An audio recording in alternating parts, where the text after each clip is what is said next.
Hey guys, welcome back to Church Talk, where we talk about everything involving the local church. My name is Rob, and today we're going to be showing you Planning Center. All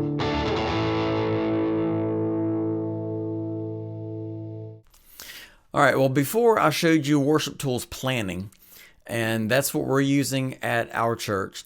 Now, the church we were going to, and you guys met the worship pastor there, James, on another video. They are using Planning Center. Now, I still have access to their Planning Center, so I'm going to show you a little bit. Now, I'm not an administrator on their page, so I don't want to go in, and also I don't want to go in and mess anything up that they have planned. So I'm going back in time to when I was there as a leader on one of the services, and just show you what it looks like. I'm not going to be making any changes on anything. Like I said, I don't want to mess up what they have coming up or what they're planning. But I will take you back and just let you see it. So we're not going to be going through building a set list like we done on planning, but you can at least see Planning Center, how it's laid out, and a few things that you can do with it. So let's just go ahead and go there. So let's go over here to pull it up here real quick. There we go. So this is what we come up to when you look at your services. As we scroll down, there's a major difference here that is on between planning and Planning Center, is you see all your people who are going to be leading. So you have the auxiliary keys, you've got Norma, you got the bass players, Judah, the drummer is Jacob, electric guitarist is Andrew, keys is Michael, and then down below on vocals you have my wife Jennifer, then Jim, Michaela, and Whitney, and then me as the worship leader. So you can see over here on the left hand side your whole band and all your singers. Hey guys, just a quick break from the video. Just want to say thank you for watching, and if this is the type of content that you like, make sure that you hit the subscribe button if you haven't already. Hit the bell so you'll be notified when I upload new videos, and make sure you give it a like so that YouTube will continue to push this content on out to others. And one more thing, head over to robandjen.com/church talk. You can find like the t-shirt I'm wearing, the mug that we have. Enough of that, now back to our video. And then over here in the middle of the page, you have the actual set list. So we're doing praise, and it's in the key of G. Then Revelation song, key of G. How Great Is Our God. I normally do it in C, but we change it to G just so we can flow out of one to the other. And so you can see how we've built our set list here. You can also put in notes like My Soul Sings, Nothing But the Blood. We done it in the key of G, and I actually put the chord changes in here because I could not find it in CCLI. That song, I'm sure it's in there somewhere, but I could not find it. I could not pull it up. It was by Corey Asbury, so I'm sure it's there, but could not find it anywhere. And as you're scrolling down, you see that they have a countdown. They have their announcements in here as well. They have a few things on the sermon that some notes, or if they want to actually put their sermon in, there's different things that you can do in there as well. And then if there's anything going on here, like what they've done is they put their security team in here in that section. So they're using it for their security. So then as you look at the set list here and we scroll over to this side, here's all of your attachments. So if you want to click on the attachments, it brings up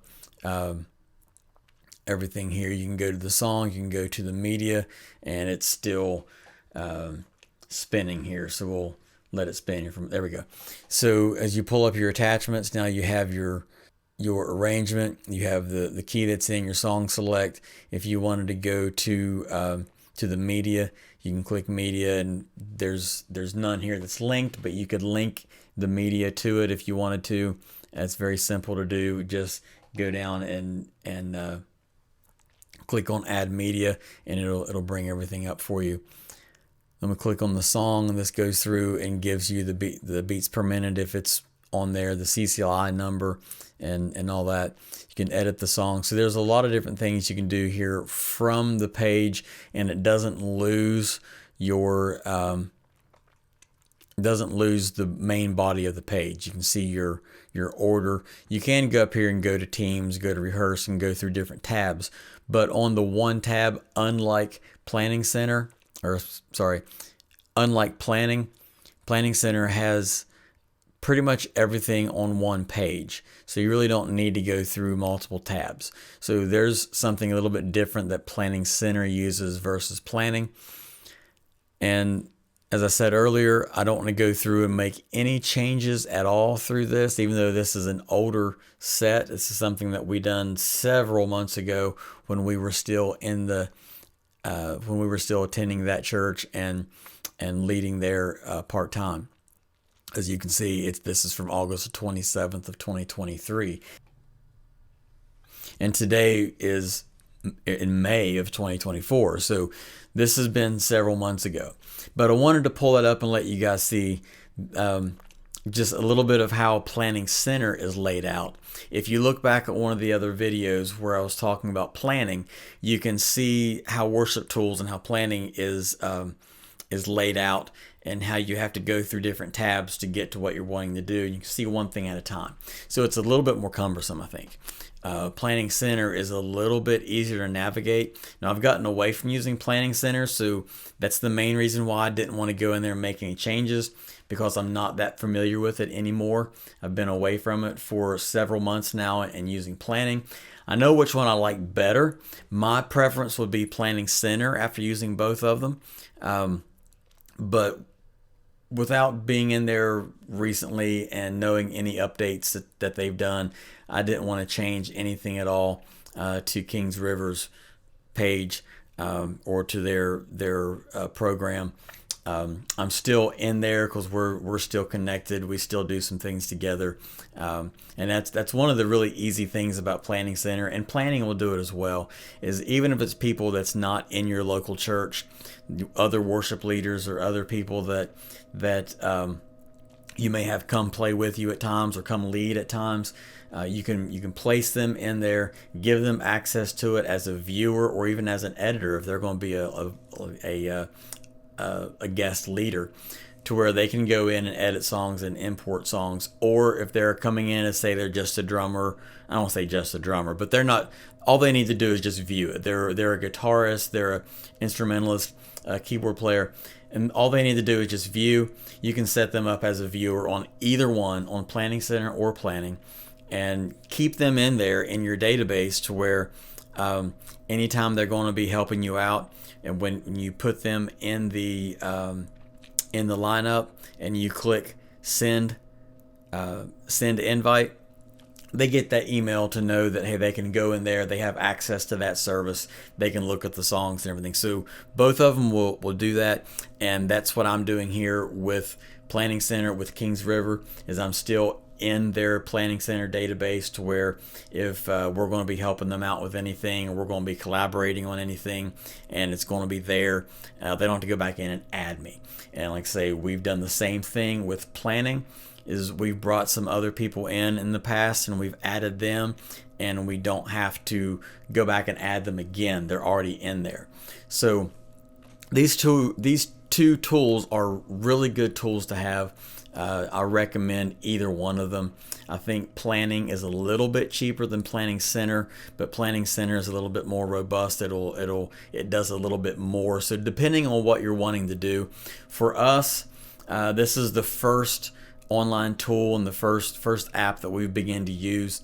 So we decided, and we were using a free version of Planning at first, and very quickly we ran out of people. I think it only gives you like 9 or 10 people that you can load for free. So if you have a real small team, you can get by with a free version of Planning, and it may work well for you. But for us, very quickly we ran out of people. We needed to go through the paid version, and so we purchased it. And the main reason we went with Planning rather than Planning Center wasn't so much the cost, but because we've already had Planning utilized. People were already starting to get used to it. and we already had quite a few members of the team built into it and a song database built into it while we were using the free version. It just made sense to go ahead and use that same version. So we thought we're going to try it out for a year, see if there's any flaws or any shortcomings that something else that we need that Planning Center would have. So that's where we're at. So guys, if there's anything that you want to add to that, be sure that you comment it down below. Tell me what you're using, if you're using Planning Center or Planning, or if there's another app, there's another tool out there that I haven't mentioned or that I don't know about that helps you out. So comment it down below. Let me know what it is. Let me know some things that you find that you like about Planning Center or that you like about planning, or some things that you don't like about one of them. And just share that information with me and share with everybody else who's watching. But guys, we'll see you all next time on Church Talk. Thanks for watching.